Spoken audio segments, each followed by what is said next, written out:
Hello everyone and welcome to another edition of the Money Pros. I'm Oliver Tutt, Certified Financial Planner Practitioner, and I'm going to be your host for the next half hour as we talk about all the issues related to your money. How to make it, how to keep it, and hopefully how to help it grow. We got a lot to get to on today's show, so let me give you a little rundown on what to expect. First up, I'm going to be talking about leasing a car. Now, this isn't the typical conversation about should you lease or should you buy. It's really a whole nother conversation. But we really want to talk about if you do decide to lease a car, what are the things, some of the things you want to consider as you're working out the details of that lease.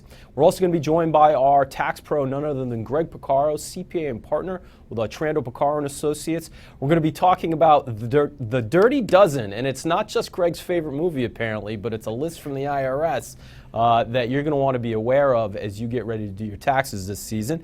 In our third segment, we're going to be talking about 55 plus communities. This is a popular living option for people retiring and considering retirement. We want to talk about some of the things to consider if that is a living situation that you are looking into. And then finally, we have a viewer question on 529 plans, so we're going to handle that at the very end of the show. So let's jump right into it with our first segment, which is with respect to leasing a car. Now, leasing cars has become an incredibly popular way to finance an automobile. I was at the Providence Auto Show a couple weeks ago, and quite honestly, I was astounded at the cost of vehicles. I tend to buy a new car every 6 or 7 years, and mine is coming to the end of that period, and I may hang on to it just a little bit longer because in that time period, I mean, the price of cars is just going up dramatically, and leases are a popular option because they can make automobiles more affordable, at least from a monthly payment standpoint.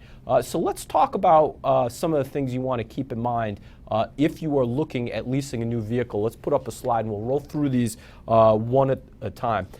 One of the first things you want to keep in mind is that you want to keep your down payment low. Now, in lease terminology, the down payment is called a capitalized cost reduction. And this is money you put in upfront on a lease, similar to a down payment if you were going to buy a car. You want to keep this number down or zero, certainly no more than, let's say, $2,000, and preferably nothing. And here's the reason for that. If the car is totaled in an accident early on, your insurance company is going to pay the value of that lease off. But if you put down $10,000 in a capitalized cost reduction, the insurance company is not going to give you back your money. So when you make large down payments and a capitalized cost reduction, you put a substantial amount of your own money at risk. An alternative, if you have that money, let's say from a trade-in or from some other sources, put that money in the bank and use that to supplement what could be a higher lease payment when you don't make that higher capitalized cost reduction. So that's actually a smarter way to do it. Next on the list, gap insurance. This is definitely something that's important.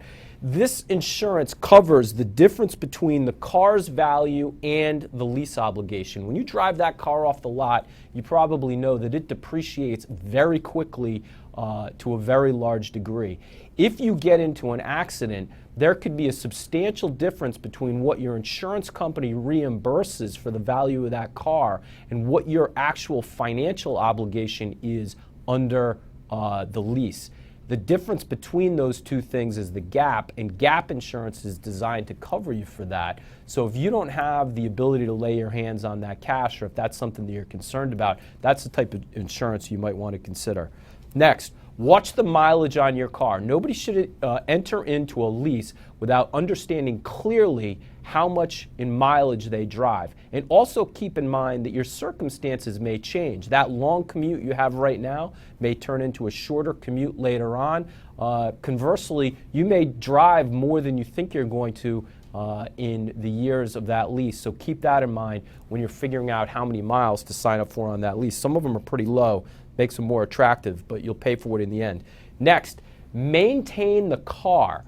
Any damage to the automobile beyond normal wear and tear, when you turn that car in at the end, you're going to pay to have that car fixed, whether it's body work, mechanical, anything that's beyond normal wear and tear. The leasing company is going to hit you up for that money. It's better off that you maintain the car going forward. Don't make the mistake of not taking care of it. And then finally, don't make the mistake of leasing an automobile for too long. Look, if you're looking at leasing a car for 5, 6, 7 years, first of all, you may even not be able to get a lease that long. But if you could, you're probably better off actually buying the vehicle. General rule of thumb is try to keep the lease term to approximately the length of the warranty on the vehicle. So that's typically going to be 3 or 4 years. All right, those are some tips if you're considering leasing a vehicle. Up next, we're going to be talking to our tax pro, Greg Piccaro. Stay with us, there's more to come. Welcome back to the Money Pros. With us now is Greg Piccaro, CPA and partner at Trander Piccaro & Associates. More importantly, our tax pro. That's right. And what a great time to be talking to the tax pro. This is getting recorded. We're essentially right at the beginning of the tax season, so we're happy to have you. So great topic. We're going to be talking about not the movie The Dirty Dozen, but the IRS's Dirty Dozen. So why don't, before we get to some of the items on this list, can you tell us just briefly what the Dirty Dozen is? Well, as you said earlier, it happens to be one of my favorite war movies from 1967. So those of you who haven't seen it might want to go and get it somewhere. It's a great movie. But the IRS has been doing this for several years. Basically, it's kind of a consumer service announcement, which is on their website, irs.gov, that lists the 12 things that they see happen that could really be detrimental to a taxpayer. So, and they update it every year. Hasn't changed much, but every now and then there'll be a little bit of a modification depending on what's new. So identity theft, for example, which we covered in a show, I guess last year, if I remember correctly, is still the #1 of the top Dirty Dozen. That's still a big problem, though they've taken some more steps to try to fix that. So this is basically the IRS's, hey, watch out for this stuff list. That's right. And some of its warnings to the taxpayer and some of its warnings for the taxpayer. That's a good point. Right. So we don't have time in the show to go through each of the 12. And I'll tell you, it's worth going to the website and reading them because they're actually all very interesting. But we want to tackle some of the ones we think might be more applicable to our viewing audience. And let's start off with our list. And first up on the list is phone scams. Now, I find it hard to believe there's anybody out there that owns a telephone that's not familiar with these scams. But tell us what we're talking about. Well, you know, here. it's scary how often it happens. I can't tell you how many times in the course of a year a client will call me and say, I got a call from the IRS and they're going to arrest me, they're going to come to my house, they're going to take this, they're going to take that. And they really panic. And some people actually, without the guidance of someone like myself, will actually speak to the person and provide personal information, credit cards, etc., to try to eliminate what is really a fraudulent tax problem. And once they get that information, you're kind of stuck. So in the situations where I've been actively engaged, the client would call me, I said, give me that guy's number, I'll call him. And then just very quickly we could determine that they're not legitimately IRS representatives. And many times they'll have employer numbers and make it sound like that. But at the end of the day, you could say to that person, first of all, you shouldn't give them any information, most importantly. If you really want to poke them in the eye a little, so give me a number, I have my CPA call you or my attorney call you with a power of attorney and we'll get this resolved if in fact there's a problem. Bottom line is IRS really likes the mail, they like certified mail, they're not wild about phone calls, right? They're not. Okay. All right, next up on the list, return preparer fraud. What are we talking about here? Well, you know, there's been a lot of that, and there's been some notable cases even locally in the last few years where, I hate to say, are tax preparers who have fraudulently enticed taxpayers to file returns that are totally fraudulent. The most common is excessive earned income credit, for example, by understating income to the point where they'd be eligible, by potentially claiming children that aren't qualified. There's been increases in the amount of due diligence a legitimate preparer has to do to make sure people don't get that credit, because it could be quite substantial for a lower income family.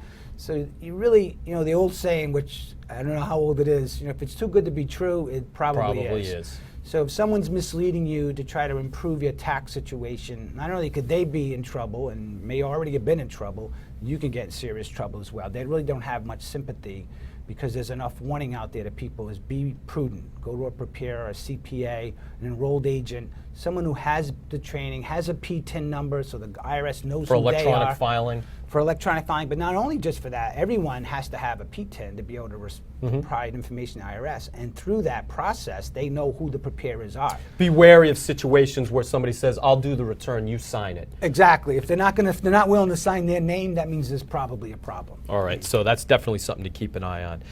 Here's one that's kind of interesting. I don't know how applicable it is to everybody, but I think it's interesting. Offshore tax avoidance. What is it and why is it a problem? Well, there's two types in my view. I mean, there's the types in which people actively try to hide income from U.S. taxation by setting up accounts in another country. And there is other types that I've seen where people don't even realize that it's a problem. So someone comes here from another country, their family's still back home, and in many cases what I've seen is the interest rates on the money in these other banks offshore are way better than what they're here. So they leave money offshore. They don't think about it. They're not aware that it has to be reported if you're a U.S. citizen. They're also not aware that the interest income is supposed to be reported in the United States, even if it's subject to tax in that foreign jurisdiction. And there's a way to deal with the tax implications of having taxes paid in two countries. So they just don't know. So there's the type that's somewhat criminal, where they're intentionally trying to avoid U.S. tax. And the IRS has cracked down on that in the last 4 or 5 years. They've had voluntary disclosure programs, which is still running. So if you find out you made a mistake, you can go kind of heart in hand and say, look, I messed up. I owe you this. And the penalties are still relatively severe, even if you voluntarily disclose the problem. But if they find the problem, not only are you subject to significant income tax liabilities, the penalties could be significant as well, up to the amount of money that you've hidden. So if they catch you doing this, it's a serious problem. So if you have an account offshore, disclose it properly and deal with the tax consequences as they are. And generally speaking, they're not overly burdensome, again, unless you're trying to avoid intentionally trying to avoid And I think it's worth, which is a crime. And I think it's worth pointing out, if you're thinking about the old style bank secrecy laws of Swiss bank accounts and things like that, United States is putting massive pressure on other countries to provide that information. So it's not nearly as secret as you might think it is, and you don't want to be the one that gets caught. That's right. Let's talk about the next one, padding deductions. Now this, unlike the offshore tax havens, this is probably one that a lot of us are guilty of. What are we talking about? What are the red flags here? I'm not going to say a lot of us are guilty of it, but this somewhat ties into having a properly trained preparer as well. So there is a lot of temptation, because the audit rate is so low, to estimate. Let's use the word estimate instead of pad.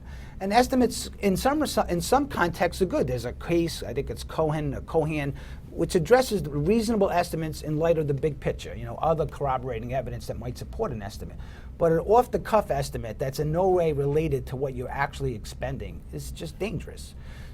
Car expenses, for example, is a typical one where people don't really keep track of their mileage, and there was just a case decided, I think it was Kirkpatrick, if I remember correctly, where the court came down really hard on someone whose documentation for auto expenses was nowhere near adequate.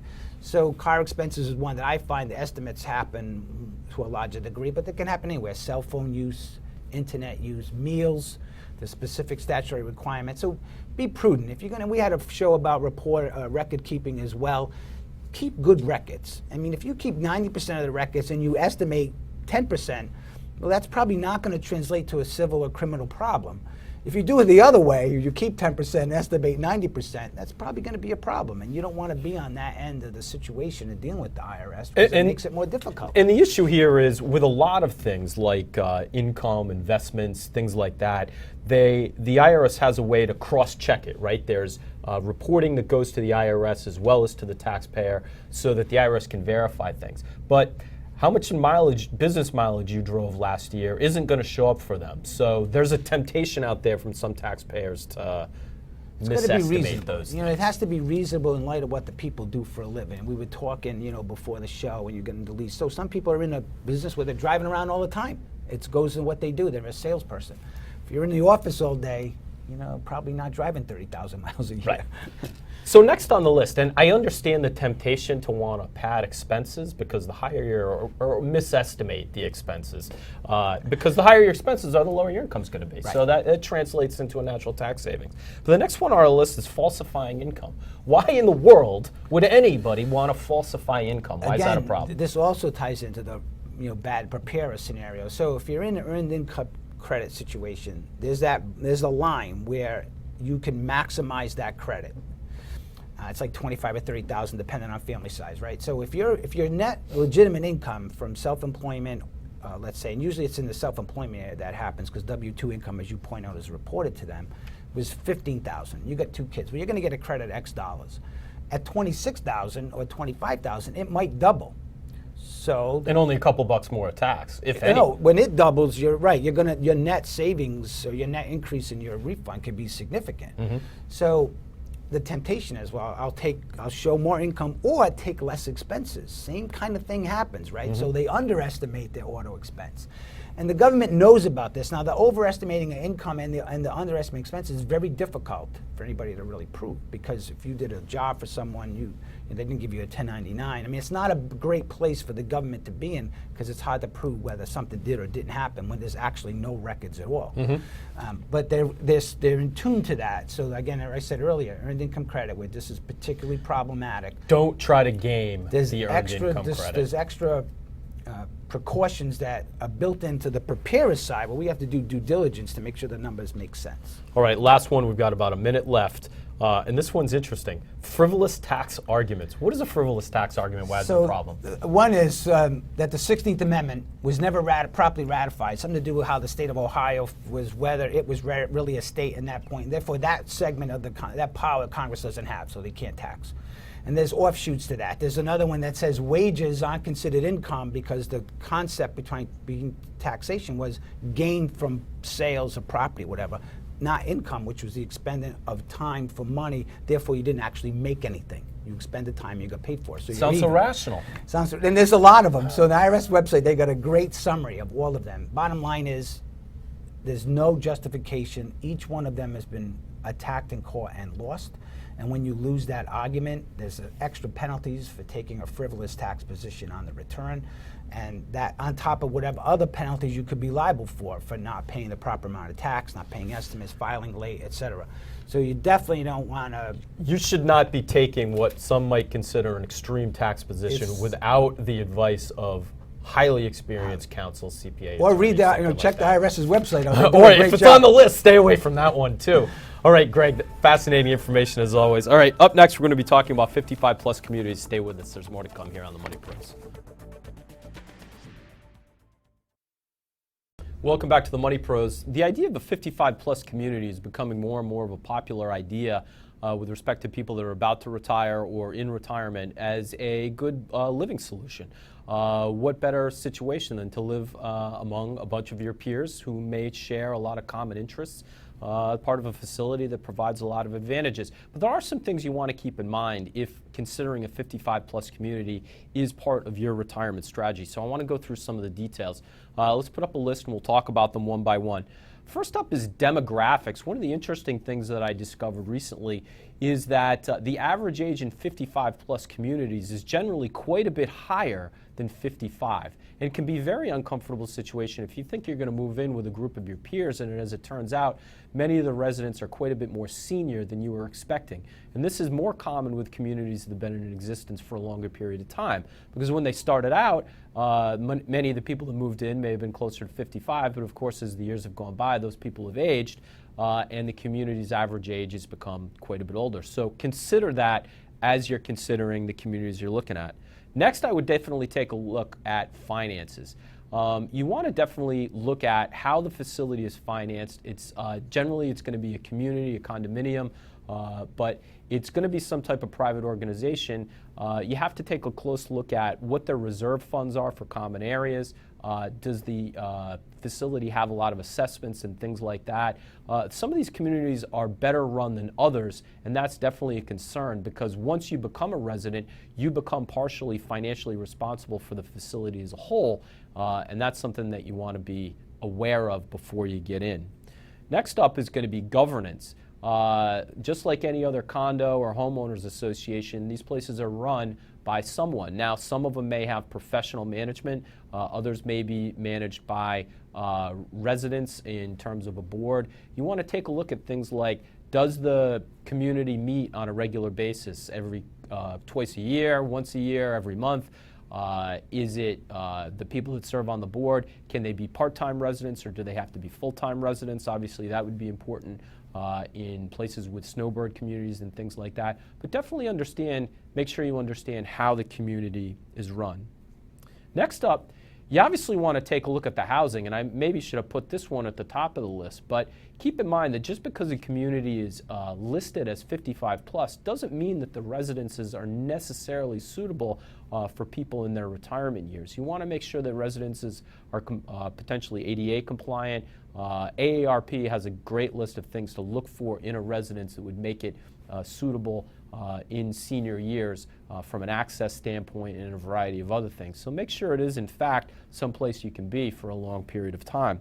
And finally, you definitely want to consider location, location, location, particularly proximity to healthcare and transportation. Some of the larger facilities, communities, are actually their own towns and will have a lot of these providers on site. But if they don't, do they provide for things like transportation, shuttles, and things like that? So just a brief list of some of the things you want to look at if you're considering a 55-plus community.